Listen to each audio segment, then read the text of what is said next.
कोल्हापूर जिल्ह्यात कायदा आणि सुव्यवस्था अबाधित राखण्यासाठी 3 ते 15 मे दरम्यान बंदी आदेश लागू करण्यात आला आहे। विविध आंदोलनं, सण, उत्सव आणि राजकीय कार्यक्रमांच्या पार्श्वभूमीवर हा निर्णय घेण्यात आला।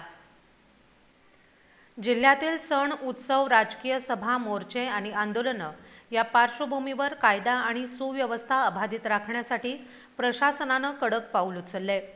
महाराष्ट्र पोलीस अधिनियम 1951 चे कलम 37(1) ते फ आणि 37(3) अन्वये कोल्हापूरचे अप्पर जिल्हा दंडाधिकारी संजय तेली यांनी 3 मे 2025 रोजी सकाळी 6 वाजल्यापासून ते 15 मे 2025 रोजी रात्री 12 वाजेपर्यंत बंदी आदेश लागू केलाय। या आदेशानुसार या कालावधीत 5 किंवा अधिक व्यक्तींनी सार्वजनिक ठिकाणी एकत्र जमणं, शस्त्र, सोटे, दगड, काठ्या इत्यादी धोकादायक वस्तू बाळगणं, घोषणाबाजी करणं, मिरवणूक काढणं, सभा घेणं किंवा अन्य प्रकारची जमावबंदी उल्लंघनारी कृती करणं यावर बंदी घालण्यात आली आहे। हा आदेश सरकारी अधिकारी कर्मचाऱ्यांना त्यांच्या कर्तव्यापुरता तसंच पोलीस अधिकाऱ्यांची परवानगी घेऊन आयोजित कार्यक्रमांना, धार्मिक उत्सव, लग्न समारंभ, यात्रा आणि मृतदेह यात्रेसारख्या धार्मिक आणि सामाजिक कार्यक्रमांना लागू होणार नाही।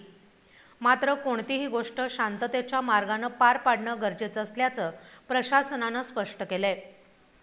बंदी आदेशाचं उल्लंघन करणाऱ्यांवर कायदेशीर कारवाई करण्यात येईल असा इशारा प्रशासनानं दिलाय।